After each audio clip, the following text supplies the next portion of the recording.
Good morning, all. Will you stand with me? In a moment, we're going to read out of 2 Corinthians chapter 8. But that is a sacred moment that we're sharing, reading the scripture, and so we want to acknowledge that by standing. 2 Corinthians chapter 8, starting at verse 1. We want you to know, brothers, about the grace of God that has been given among the churches of Macedonia.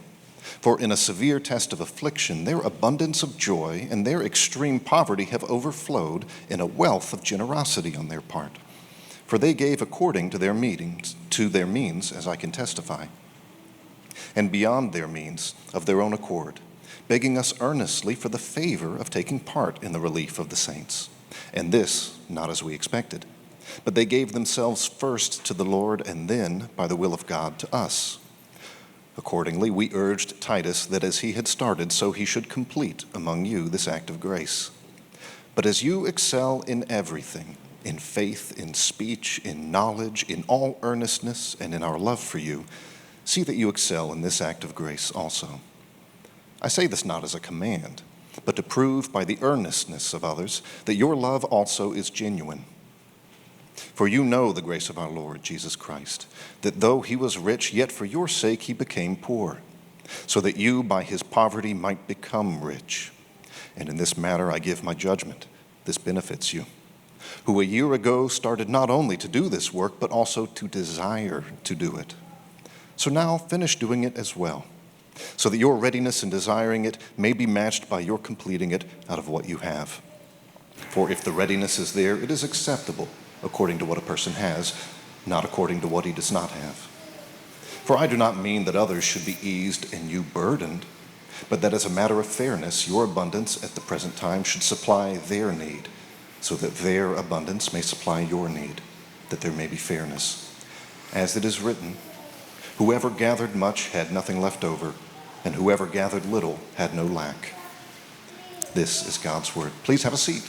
This is, if you like sermon titles, the money talk from Paul.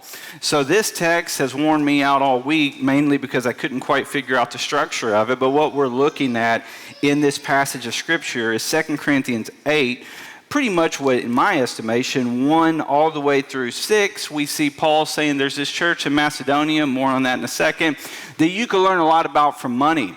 And then in verse 7, we see that Paul says, and you need to grow in this. 2 good reasons why you should, is verse 8 and 9. And then he kind of just gets at the point of now start giving. So in looking at the structure of it, he has in his mind about money. So today, I love this church, and for the first time ever in 7 years, I want to talk to you about money. The reason I say that is I've been a part of so many bad manipulative money sermons that I think I've ran in the other direction. So if that starts to happen, I will walk out of here graciously on my own. You won't have to tell me. But what I will tell you right now about money in our country, our pursuit of money is harmful to the mind, body, and soul. The things that we will do to the body for money is sad. To believe that we're only worth what people will pay us for things for our body is heartbreaking. What we do to our mind and the amount of nights we stay up, sleepless, thinking, opportunities, memories robbed from us because of the almighty pursuit of money, not to mention what money does to the soul. When you get it and when you're not getting it, or when you're threatened with your job or you're promoted into it, what we will do to the soul. Now, this isn't just me looking for a good sermon intro. 77% of Americans say they're worried about finances. 58% of finances say that finances control their lives. Money, obviously, is the leading cause of divorce in America. The average debt in the American home is $104,215. Dave Ramsey just died somewhere as I read that. When we think about money, we have the most money of any nation, but our view of money is a lot like this picture that I saw when I was younger told to not quit. They always use this as an example that you're the frog but never give up. Just going to go ahead and let you know, that frog's about to die. All right, so don't give up. Well, you might as well because it's over. So the way we view money in our country is we think we're doing great. We got a bunch of money in our hands, but we're really the frog. And this pursuit of money is this, almost called a stork, this pelican. Lord knows we don't need any storks around here with the way we're having babies. But this pelican right here, I think I've got a little money in my hand. Look, I'm in control of my finances. Well, your finances are actually dominating you mentally, physically, and at the soul. Is the church helping at all?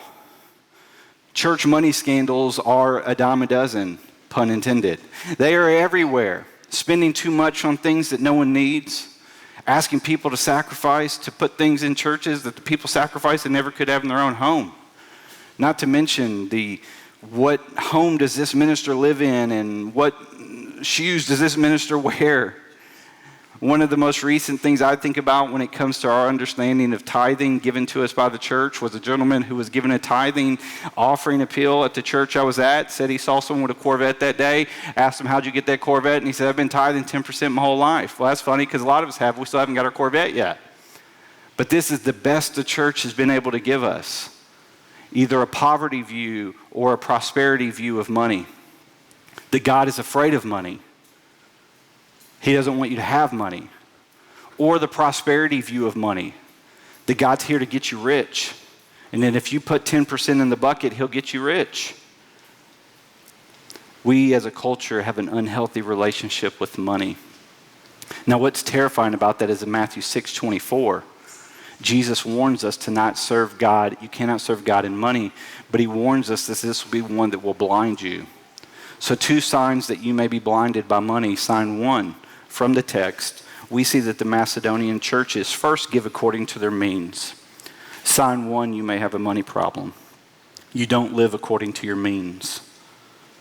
You don't live according to your means. You spend too much. You're hurting yourself.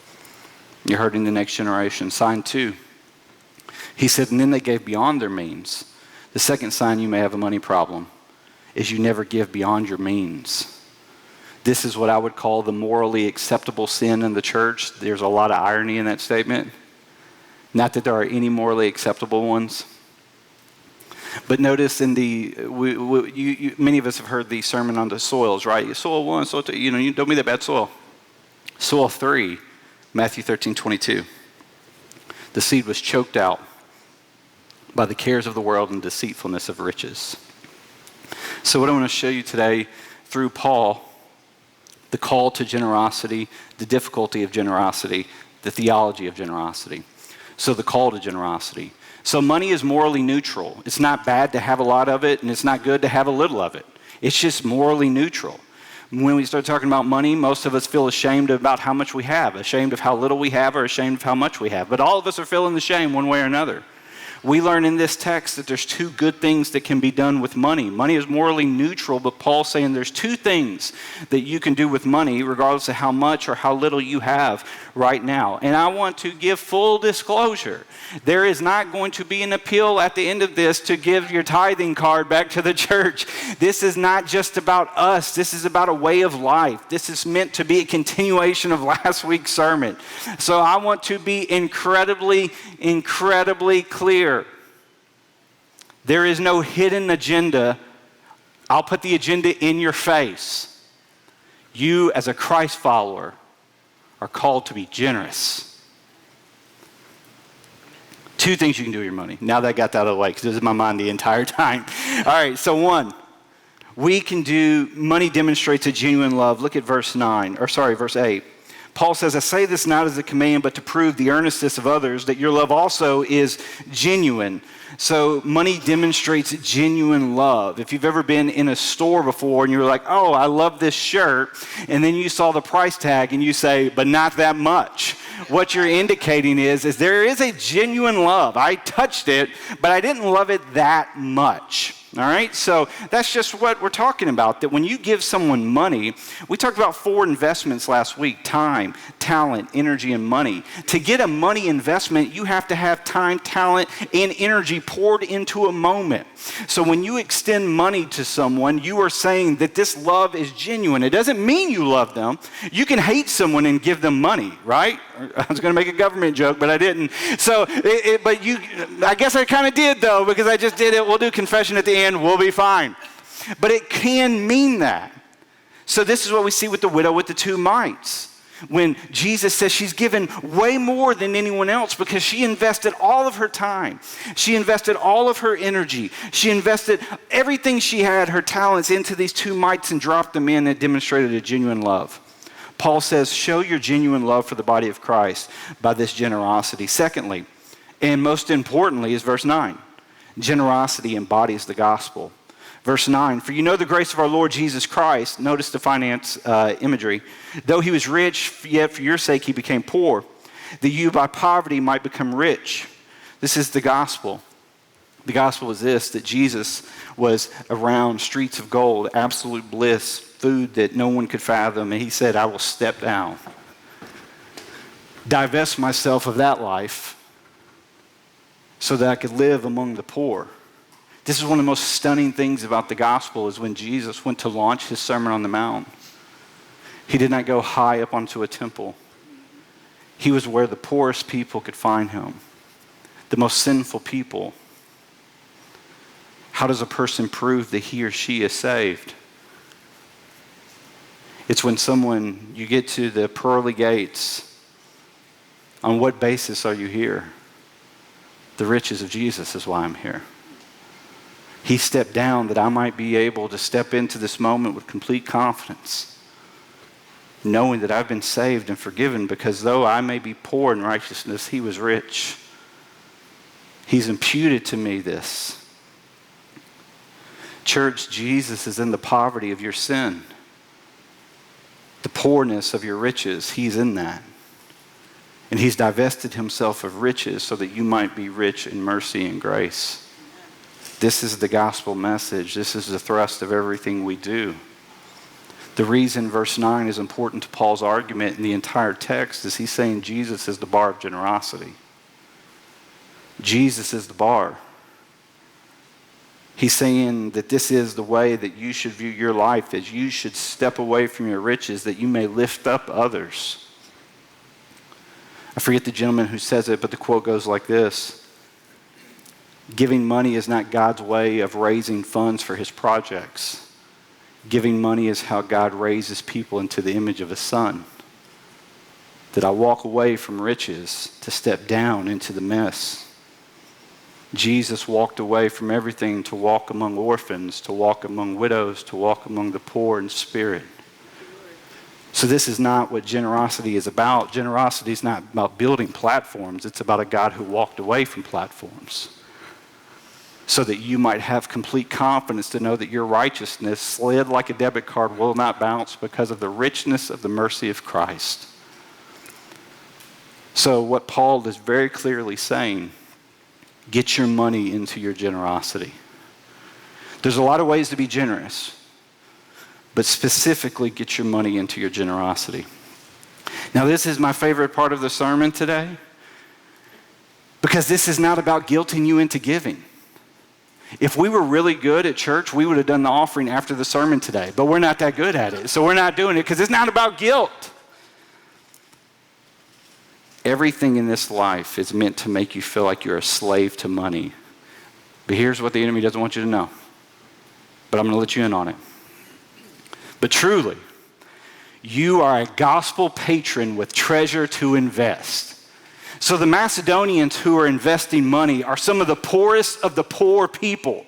Macedonia is a collection of 3 different churches: the church in Philippi, the church in Thessalonica, and the church in Berea. Now catch this, Philippians, you know the verse that's always misquoted before high school football games, that I know how to, why am I drawing a blank? It's because I'm being sarcastic and the Lord won't have me do it. I can do all things through Christ who gives me strength. I confess my sin, and there it was. All right. But right before that, what does Paul say? Listen, I know how to have nothing, and I know how to have a lot. The people in Philippians are struggling financially. These are the people of Macedonia. These are poor people. Nearly everyone in Macedonia is poor. Nearly everyone. But he's saying, listen, you're not poor in need of money. You got treasure to invest. You're a gospel patron. Did you know that? Now, I know that you probably haven't seen Gospel Patron on your LinkedIn, so I'm going to give you an example of what it is. One of the first show I ever binge watched, I truly mean this, was a show called Shark Tank, all right? So it drew me in because I enjoy sharks, but it had nothing to do with aquatic creatures. If you have not watched the show, here's what happens. Very rich people sit in these 5 chairs. People with business ideas sit right and stand right there. They pitch their idea. These people here try to buy into their company unless it's a terrible idea. All right, so this guy right here is pitching an idea to these guys right here. Everything in our world is meant to make you think that you're the poor guy who's standing right here. You have nothing to offer, no talents, you're just working, doing your thing. Paul is saying in verse 7, get a vision for generosity. You're these people in these chairs. You got treasures to invest. In verse 4, the church in Macedonia says, give us the favor of doing this. They're begging for it. They're like, man, I want to invest in this. I want to invest in the church in Jerusalem. We're going to talk more about it in a second. I want to invest in something that lives beyond me. I want my life. I'm not some little piddly broke person. I'm here for a purpose. Like, my life has such profound meaning. Gosh, can't wait to get it down. It's the largest gift that's ever been given to our church. The woman was laughing when she gave it to me. And I was like, do you understand what is on this check right now? And how are you not crying? How are you laughing as you hand this to me right now? She had dialed into this idea of what the Macedonians did, begging us earnestly for the favor. The favor of what? This is what she said. Daniel, I believe that your church is the future of young families in Hendersonville, and I want to make sure that that church keeps going.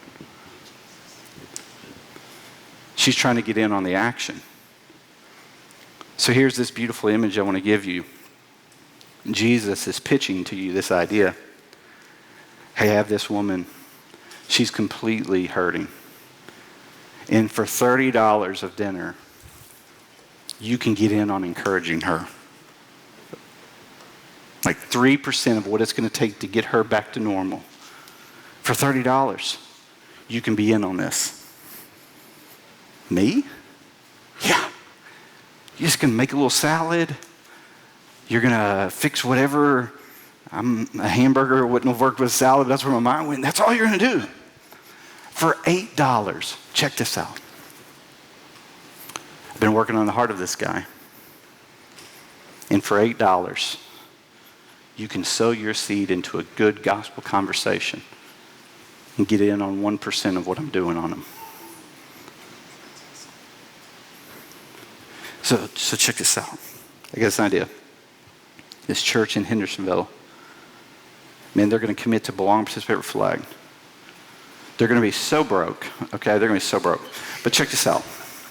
Check this out. You can buy in on that. I'm going to be so clear with church. I'm not doing this job because I want your money. I don't care about your money. We're not trying to build granite countertops. I don't care about your countertops. I have just this beautiful vision of financial generosity. Hey. I want to tell you about it. Big ask. There's this young man.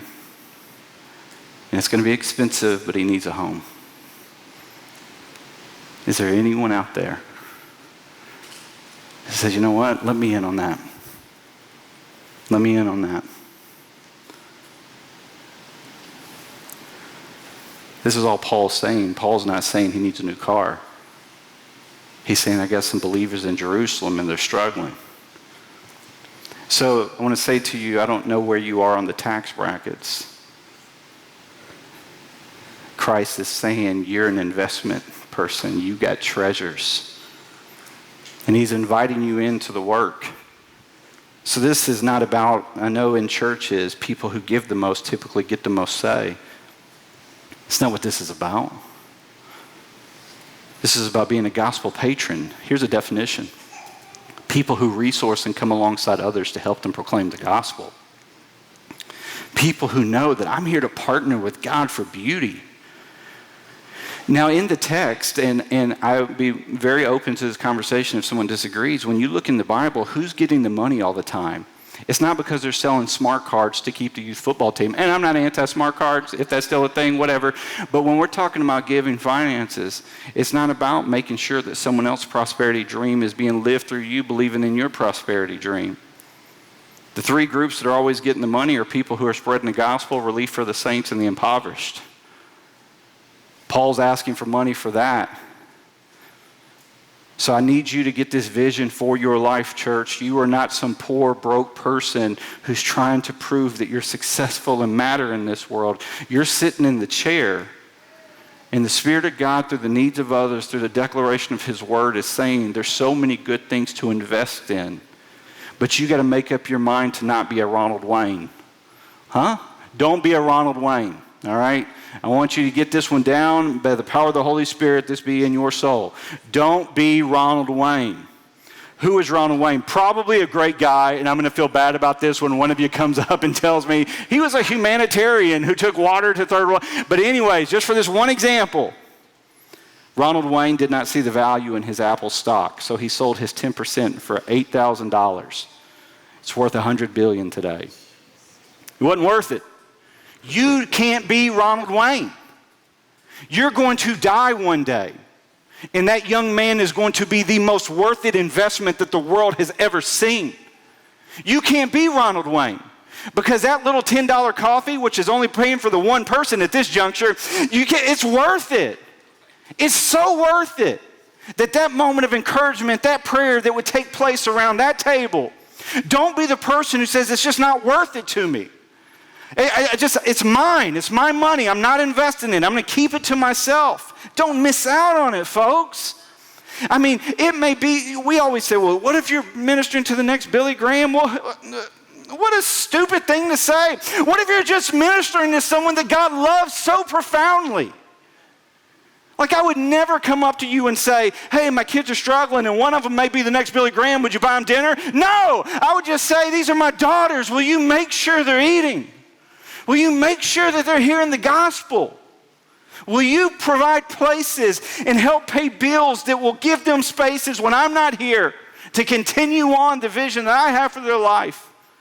In the mercy of Jesus, in the way of Jesus. You can't be a Ronald Wayne. I don't want to get to the end of my life, my eyes closed for the final time. And you say, you sold it. You sold your share in this person's life for a new vehicle. I'm not anti-new vehicle. You sold it for another night of eating out. So why is giving so difficult? Because it is. I think the difficulty of generosity, so point two if you're accustomed to a Baptist sermon, is this. The difficulty of generosity. Church scandal. I think that's a good reason for it to be difficult. Food costs are up 25% from 4 years ago. House costs are astronomical. You can't live in Hendersonville right now unless you make well into the six figures. It's stunning. Working class jobs don't pay as much as they need to keep up. It's hard right now. Raising children and daycare and work is astronomical. The medical bills. How much time you got for a sermon? Right? So, I mean, we're talking about greed in 2 weeks. So, I mean, medical bills. It's just hard. Now, I think one of the things that's very interesting about the text is in verse 10, Paul says something that's really important. In this matter, I give my judgment. This benefits you, who a year ago started not only to do this work, but also to desire to do it. So a year ago, the Corinthian church started giving the money, but then they stopped. What happened? So in our text, the Corinthian church is a church that's having some problems. They got a young man who's sleeping with his mother-in-law, quite the contravesty, and they got a lot of problems. So they've stopped supporting the church in Jerusalem. So the church in Jerusalem is the church that's birthed out of Jesus' resurrection, the beginning of Acts. And then as the Spirit's being poured out and the gospel's moving forward, the church in Jerusalem spreads out to other areas. Corinth and Macedonia are two of the areas that it spreads out to. So the Macedonian churches is more of an area. There's 3 churches there, Philippi, Berea, and Thessalonica. They're all poor. They're so poor. Can you put that graph on the screen for me? They're so poor. I mean, you can notice that this is the chart of what historians believe. So you can see 7%, 5% are people who are doing good financially in this community. But yet they're giving all of the money to the church in Jerusalem. The church in Jerusalem Gotta get a little background information here. Stay with me. The church in Jerusalem has got thousands of people pouring in. They're selling their land, but they're running out of money because a famine has come as well. The church in Macedonia, who has no money, is sending money to help the church in Jerusalem. The church in Corinth is doing nothing. But they started doing something, but they pulled back for some reason. So Paul is appealing to their mind to get back to work here. Because catch this, Corinth, you would not have a church if it wasn't for Jerusalem. And if it wasn't for Jerusalem, there would be no church in Macedonia. And what Paul is saying now is if there is no Macedonia and if there is no Corinth, then there will be no Jerusalem. So we've got to figure out this generosity thing, and we've got to figure out why this is falling apart. So we must move from questions and fears about financial generosity to theology and practice by good money theology. The difficulty we have with giving, with the very real circumstances that I talked about earlier, is paired with this. Many of us have a generous heart but a stingy mind.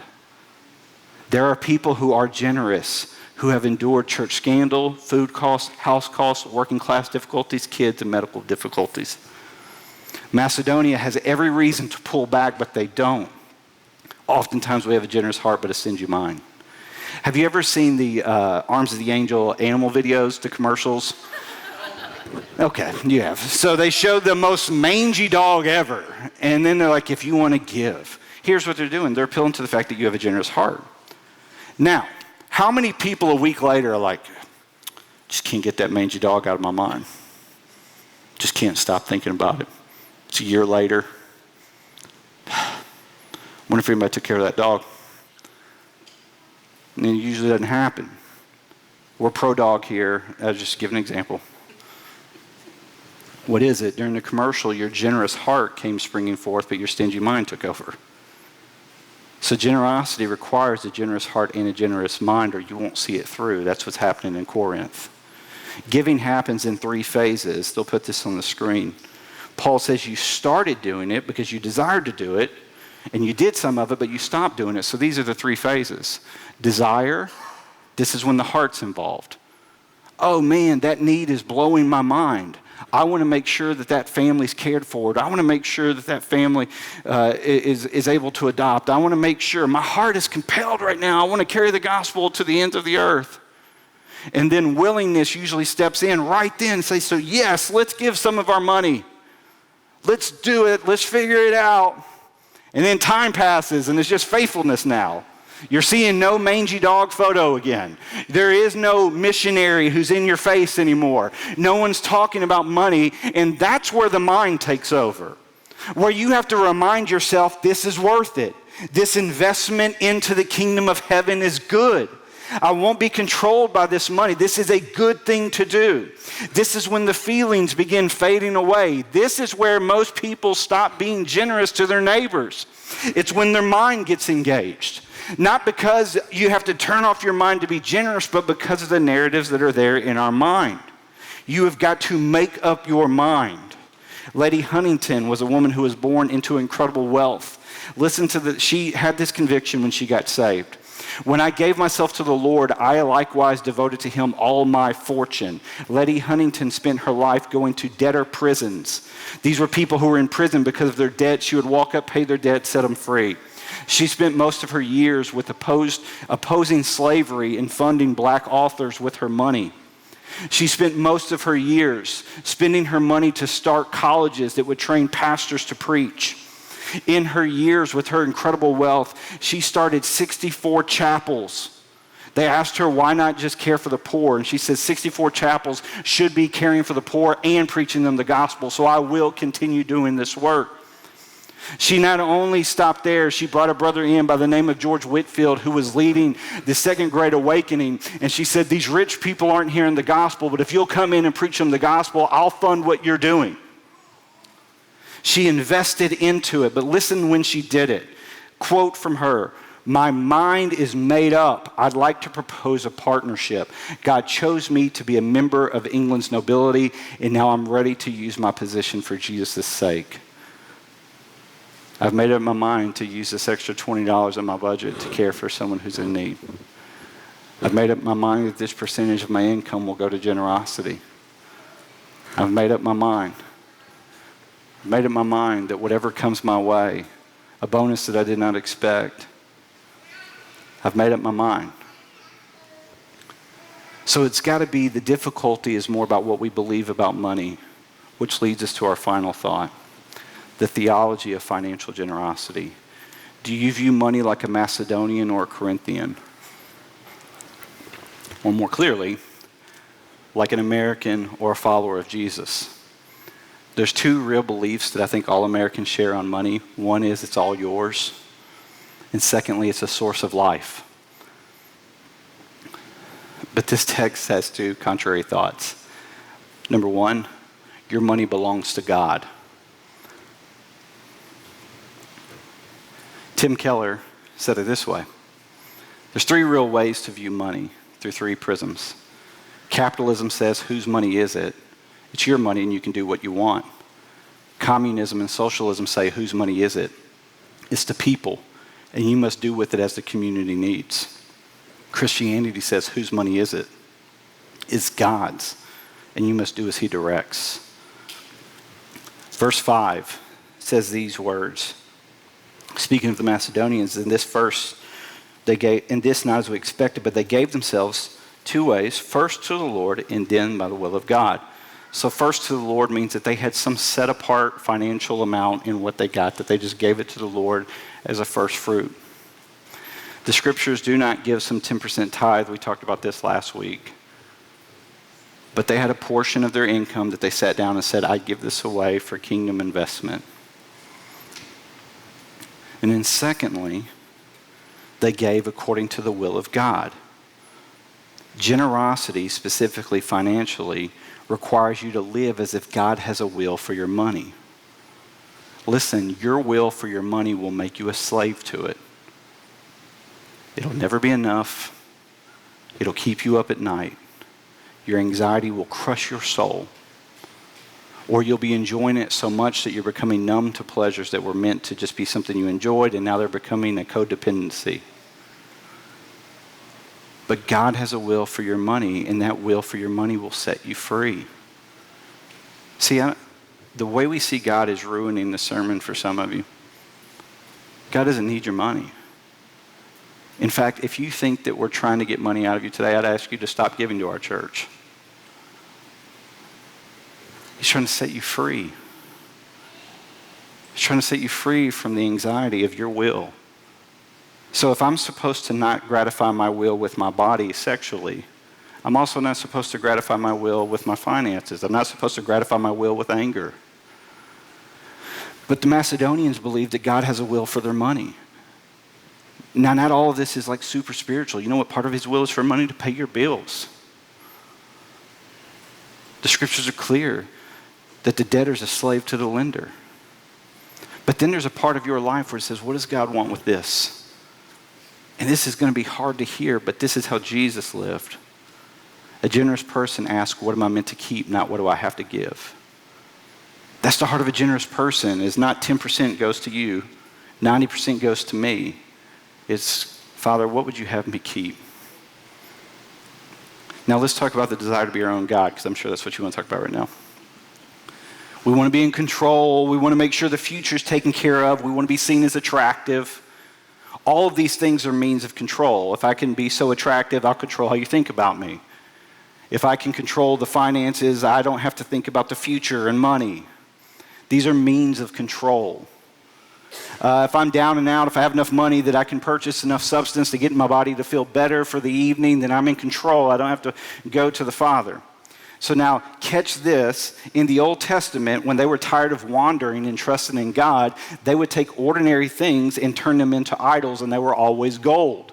They were rich. They were their treasures. I would submit to you that money is the created thing that we most attribute with divine qualities to cover ourselves with it to be our own God. So though we are not wrapping ourselves in gold, we are wrapping ourselves in dollar bills so that we can feel like the future's taken care of. That's a godlike quality. To have no fear of the future because you're all-knowing. Money can make you feel omnipresent. You can be anywhere that quick depending on how much money you have. Money can make you feel all-knowing. You can hire people who can give you the information that you need.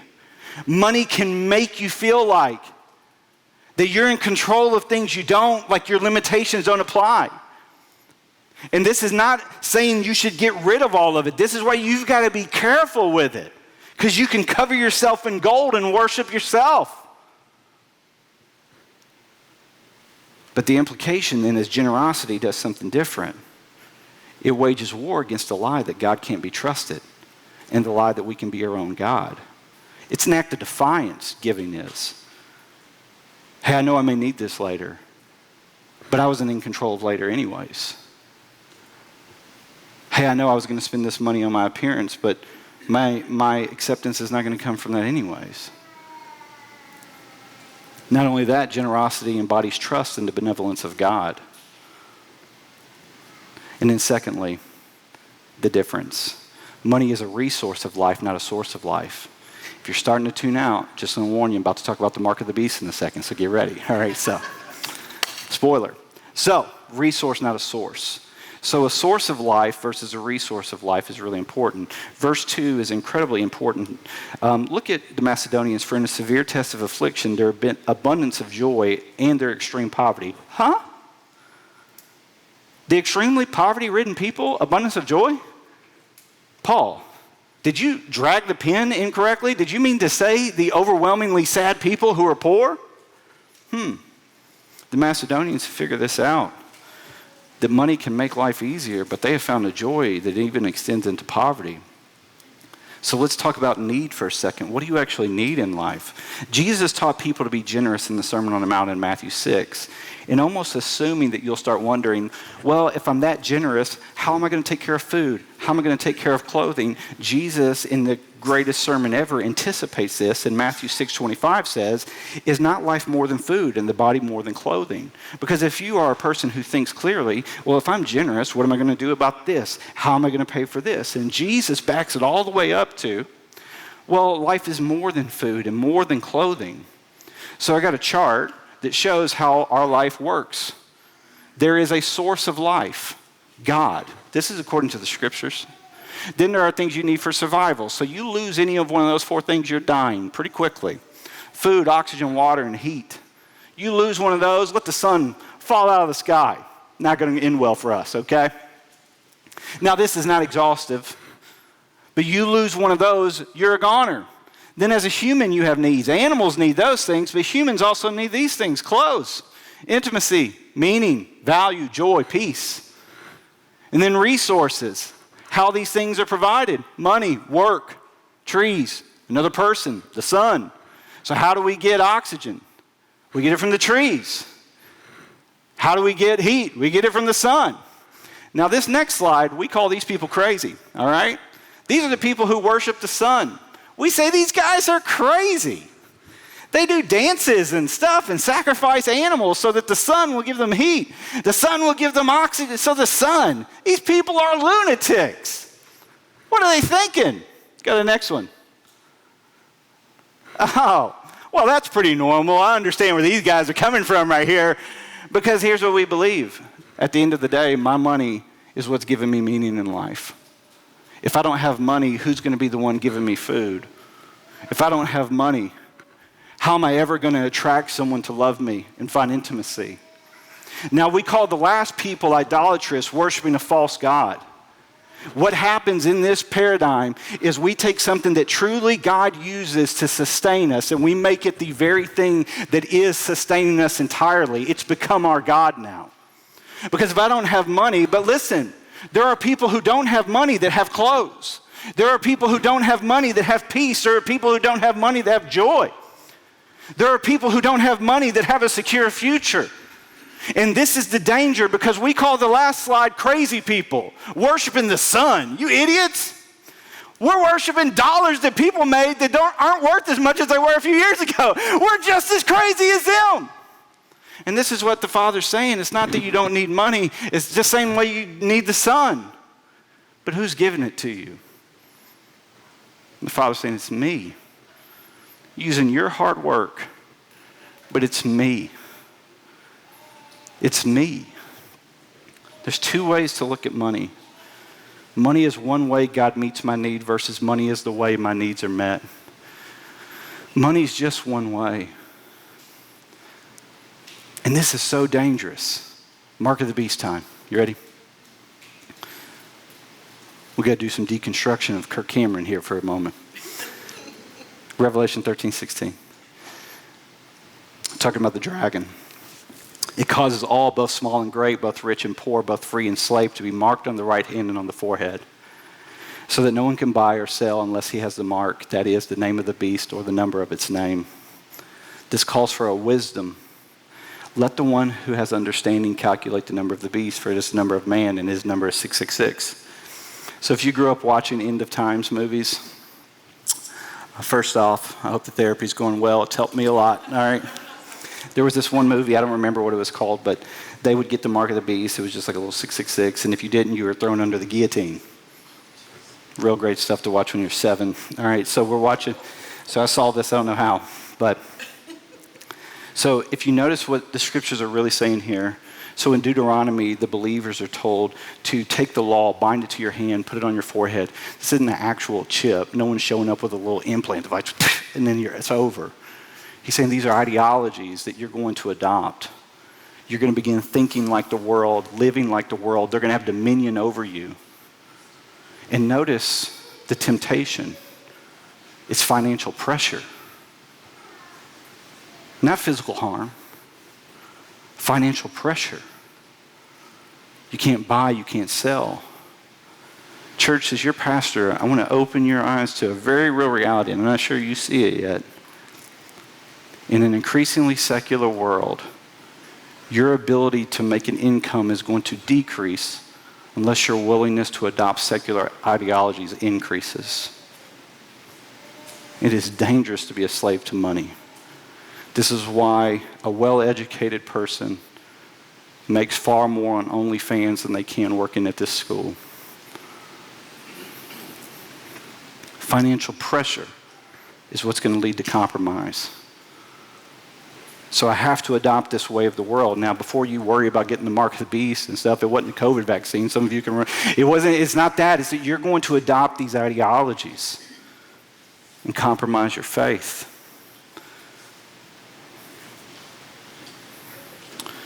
Unless you know it's not your source. So, a few application points. 1, you are commanded to give according to your means. This is, because of all that, if it's true, you're commanded to give according to your means. Secondly, generosity requires you have a budget. How can you know what your means are if you're not just writing it down at least, man? Some of us, you got to be better stewards to be better at generosity. And then third, there will be times when you are compelled to sacrificially give. Sacrificial giving is just when you're going to have to explain something different now in the future because of something you just did. Yeah, I may not be able to go to that game anymore, but it was what the Lord wanted. Yeah, sacrificial giving. We're going to have to cancel this, but that's okay. We'll be fine. I would encourage you to start according to your means. Now, are there any benefits for me? Paul says in verse 9, he thinks this is a great idea. What are the benefits? In this matter, I give my judgment. This is a good thing. I think there's 2. You get a community of generosity and partnership. Here's what's so cool about God's vision for the church. The Jerusalem church, out of their generosity, started the Corinthian church. And the Jerusalem church, out of their generosity, started the Macedonian church. And now they're struggling, Jerusalem. But hey, no worries, you got Macedonia. Hey, no worries, you got Corinth. This is God's vision. If you're worried about end times and money, you know what God's plan is for that? Is that you have an abundance of something that this person is lacking, but they have something in abundance that you are lacking. God's already got a huge plan for it. And it's not guillotines and stuff like that. That he's got a vision already. This community where it's like I've got a bunch of free Tuesdays and Thursdays. And you got a bunch of free dollars and cents. And we need each other because you're lacking intimacy. We're lacking income. So why don't we just do this thing together like a family? That almost sounds like the Acts church that we all like idolize. That's his plan. Church, I am not here for your money today. I'm here to create a generous community that understands that in your pocket, and I don't mean just literal money, you got something that someone in this room is begging for. And if we start connecting those dots, my God, would it get beautiful. And secondly, you get to be a gospel patron. A gospel patron.